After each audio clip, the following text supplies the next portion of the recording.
నమస్కారం అండి. నమస్తే తల్లి. ఓం నమో వెంకటేశాయ. వెంకటాద్రి సంస్థానం బ్రహ్మాండే నాసికించిన వెంకటేశ సమోదేవో నా భూతో నా భవిష్యతి.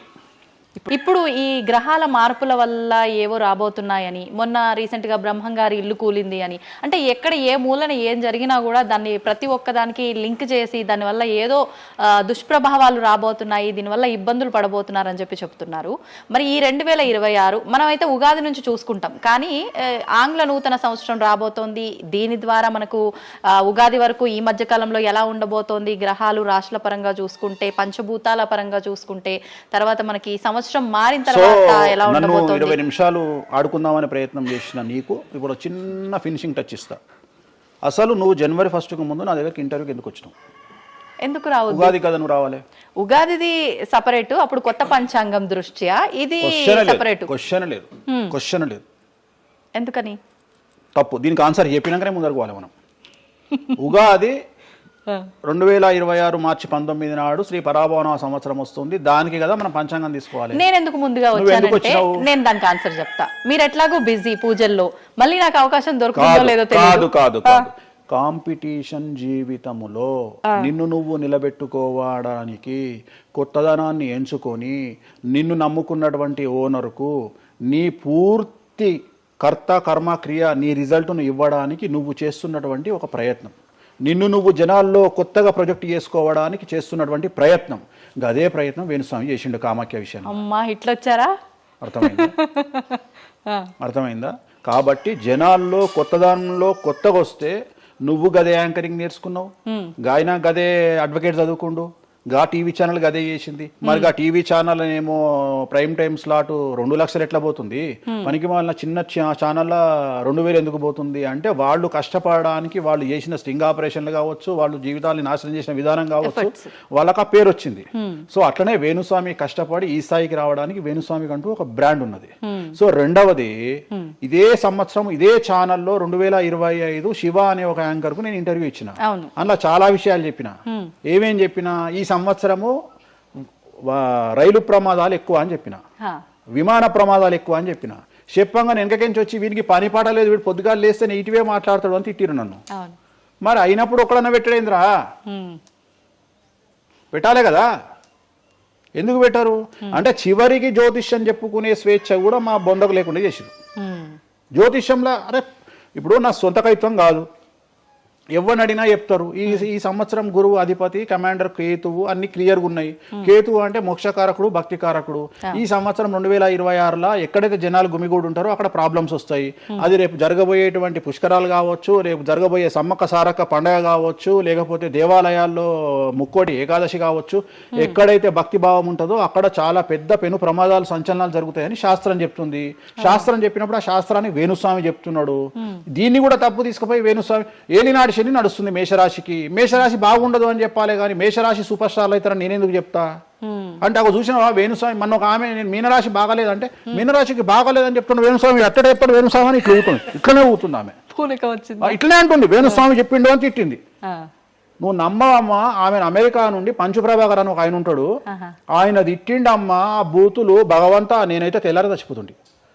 అంటే వాళ్ళిద్దరికి ఫైటింగ్ జరిగి గదే మీనరాశి అని చెప్తున్నాను నేను. ఆమె మీనరాశి అంట, గదే మీనరాశి అంటున్నాను. అంటే నేను చెప్పేది అదే. నేను చెప్పేది ఫస్ట్ శనీశ్వరుడు కాదు, శనేశ్వరుడు. సో నెక్స్ట్ తులారాశి వారికి షష్టమ స్థానంలో శని కనిపిస్తా ఉన్నాడు. కాకపోతే గురువు విపరీత రాజయోగాన్ని ఇవ్వబోతా ఉన్నాడు. వీళ్ళకి గురు బలము మరియు దైవ బలం అనుకూలంగా ఉండడం వల్ల మీ జీవితాన్ని కొత్తగా ప్రొజెక్ట్ చేసుకునేటువంటి అవకాశం మీకు దేవుడు కల్పిస్తూ ఉన్నాడు. ముందుకు వెళ్ళే ప్రయత్నం చేయండి. చాలా కొత్తగా మిమ్మల్ని మీరు ఆవిష్కరించుకునే ప్రయత్నం చేయండి. మిమ్మల్ని మీరు కొత్తగా సమాజానికి చూపించుకోండి. దానివల్ల మీ ఆలోచనలు మార్చుకోండి. చాలా గొప్పగా థింక్ చేయండి, గొప్పగా కలలు కనండి, వాటిని సాకారం చేసుకోండి. గురువు అనుకూలంగా ఉన్నాడు. కాకపోతే కుటుంబంలో పెను సంచలనం జరిగే అవకాశం కనిపిస్తూ ఉంది. 6వ స్థానము భాగ్యానికి మరియు శత్రుత్వానికి కారకుడు కాబట్టి శని వల్ల సంచలనం జరిగే అవకాశం ఉంది. విద్యార్థులు, ఉద్యోగస్తులు, వ్యాపారస్తులు, కళాకారులు, క్రీడాకారులు, రైతులు, అలాగే రాజకీయ నాయకులు ఎవరైనా సరే వాళ్ళ జీవితంలో ఏదో ఒక పెను సంచలనం జరిగే అవకాశం కనిపిస్తూ ఉంది. నలుపు రంగు దుస్తులకు దూరంగా ఉండండి. తిరు నల్లార్ శనీశ్వర ఆలయంలో ప్రత్యేకమైన శని పూజ నిర్వహించడం ద్వారా సమస్యల నుండి బయటపడతారు. నెక్స్ట్ వృశ్చిక రాశి వారికి అర్ధాష్టమ శని వెళ్ళిపోయింది. శని గురువులు అనుకూలంగా ఉన్నారు, రాహు కేతువులు అనుకూలంగా ఉన్నారు. కళాకారులు, క్రీడాకారులు, ఉద్యోగస్తులు, విద్యార్థులు, వ్యాపారస్తులు, రైతులు, రాజకీయ నాయకులు, స్త్రీలు, అన్ని రంగాల వారికి పూర్తిగా 100కి 100% అనుకూలంగా ఉన్నటువంటి రాశి వృశ్చిక రాశి. పూర్తి స్థాయిలో విశాఖ 4, అనురాధ 1, 2, 3, 4, జ్యేష్ఠ 1, 2, 3, 4, 9 పాదాల వారికి విశేషించి రాజయోగంగా భావించాల్సి ఉంటుంది. మే వరకు విపరీత రాజయోగం కనిపిస్తూ ఉంది. మే తదుపరి కూడా అనుకూలమైన ఫలితాలను పొందుతారు. కాబట్టి వీరికి ఎటువంటి రెమెడీస్, ఎటువంటి పూజలు అవసరం లేదు. చాలా గొప్పగా కళలు కనండి, మీకున్నటువంటి కళలను సాకారం చేసుకోండి, మీకు ఎటువంటి రెమెడీస్ కూడా అవసరం లేదు. నెక్స్ట్ ధనుసు రాశి వారికి అర్ధాష్టమ శని నడుస్తూ ఉంది. అర్ధాష్టమ శని అనేటువంటిది డబ్బులను అధికంగా ఇచ్చి ఆ డబ్బుల ద్వారా సమస్యలు తెచ్చేటువంటి ఒక పరిస్థితి. అంటే డబ్బులు లేకపోతేనే సమస్యలు అంటారా? డబ్బులు ఉంటే కూడా సమస్యలు. డబ్బులు ఉన్నప్పుడు వాటిని మనం ఖర్చు చేసే విధానంలో సమస్యలు, వాటిని మనం ఎలా సమాజంలో ఖర్చు పెట్టబోతున్నామనే సమస్యలు ఏర్పడేటువంటి అవకాశం ఉంది. కాబట్టి మీరు ఇన్వెస్ట్మెంట్ చేయడంలో కానీ, అప్పులు ఇవ్వడంలో కానీ, ఎవరికైనా అప్పులు ఇవ్వడంలో కానీ, చిట్టీలు వేయడంలో కానీ, సహాయం చేయబోయేటప్పుడు కానీ జాగ్రత్తలు తీసుకోండి. ఎటువంటి పరిస్థితుల్లోనూ డబ్బులు ఎవరికి ఇవ్వవద్దు. సో ధనుస్సు రాశి వారికి డబ్బు పరంగా సమస్యలు ఏర్పడే అవకాశం ఉంది. రాక డబ్బులు వచ్చినాయి కాబట్టి తీసుకెళ్ళి వేరే వాళ్ళకి ఇచ్చి మోసపోయే అవకాశాలు కనిపిస్తూ ఉన్నాయి. ఈ ఒక్క విషయంలో ధనుస్సు రాశి వాళ్ళు జాగ్రత్తలు తీసుకుంటే విద్యార్థులకు, ఉద్యోగస్తులకు, కళాకారులకు, క్రీడాకారులకు, రాజకీయ నాయకులకు, స్త్రీలకు, వ్యాపారస్తులకు, రైతులకు, అన్ని రంగాల వారికి ఈ సంవత్సరం అనుకూలంగా ఉంటుంది. ఓన్లీ మీరు చేయాల్సిన రెమెడీ నలుపు రంగు దుస్తులకు దూరంగా ఉండండి. తిరునల్లార్ శనీశ్వర ఆలయంలో ప్రత్యేకమైన శని పూజ నిర్వహించడం ద్వారా సమస్యల నుండి గట్టెక్కుతారు. నెక్స్ట్ మకర రాశి వారికి ఈ సంవత్సరం చాలా అనుకూలంగా ఉంది. ఈ సంవత్సరం అండర్లైన్ చేయాల్సిన విషయం ఏమిటంటే మకర రాశి వారికి భార్యాభర్తల మధ్యన గ్యాప్ ఏర్పడేటువంటి అవకాశం ఉంది. గొడవలు వచ్చే అవకాశం ఉంది. ఈగోస్ వల్ల కానీ వేటి వల్ల అయినా సమస్యలు వచ్చే అవకాశం ఉంది. అది కాకుండా విద్యార్థులకు అనుకూలతలు ఉంటాయి, ఉద్యోగస్తులకు అనుకూలతలు ఉంటాయి, రైతులకు 2 పంటల దిగుబడి రాబడి ఉంటుంది. అలాగే రాజకీయ నాయకులకు సమాజంలో మంచి పేరు ప్రఖ్యాతులతో పాటు పదవులు సిద్ధిస్తాయి.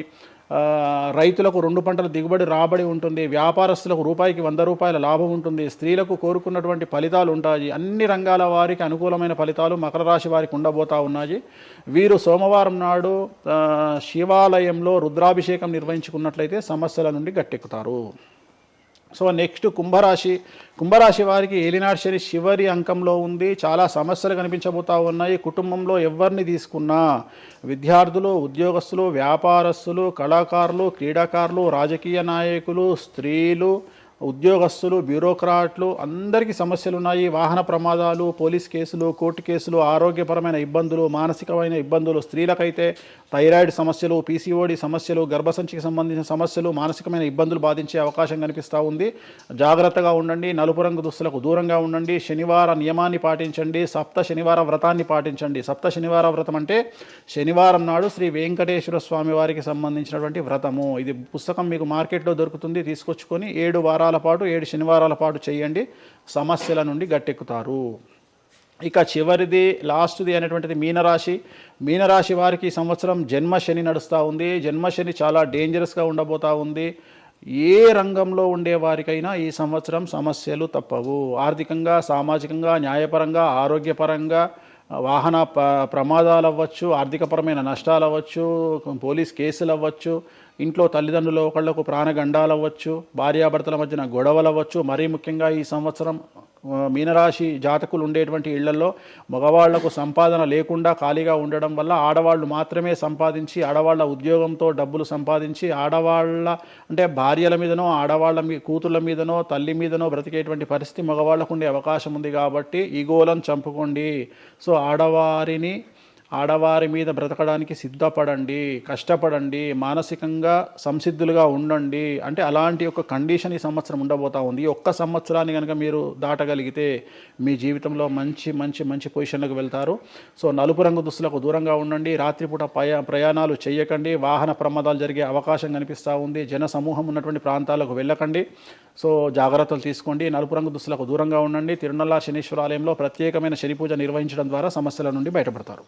ఇప్పుడు ఈ రాశి ఫలాల్ని ఈ మధ్యకాలంలో చాలా మంది ఫాలో అవుతున్నారండి. ఇది అక్షరం అంటే పేరులో మొదటి అక్షరాన్ని బట్టి ఫాలో అవ్వాలా, లేదంటే డేట్ ఆఫ్ బర్త్ బట్టి వచ్చే రాశిని ఫాలో ఇది అవ్వాలా? పేరులో దాని సంబంధం లేదు, డేట్ ఆఫ్ బర్త్ ప్రకారం చూసుకోవాలి. రెండోది ఇది గోచారం, గ్రహచారం వేరు, గోచారం వేరు. ఇది జస్ట్ గోచారం ప్రకారం ఎలాగైతే మనము సౌరమానం ప్రకారము మనం చూసుకుంటామో అలా ఇది ఓన్లీ చాంద్రమానం ప్రకారము మీ నక్షత్రం ప్రకారం చూసుకోవాల్సిందే. మళ్ళీ వ్యక్తిగతమైన జాతకం వేరు.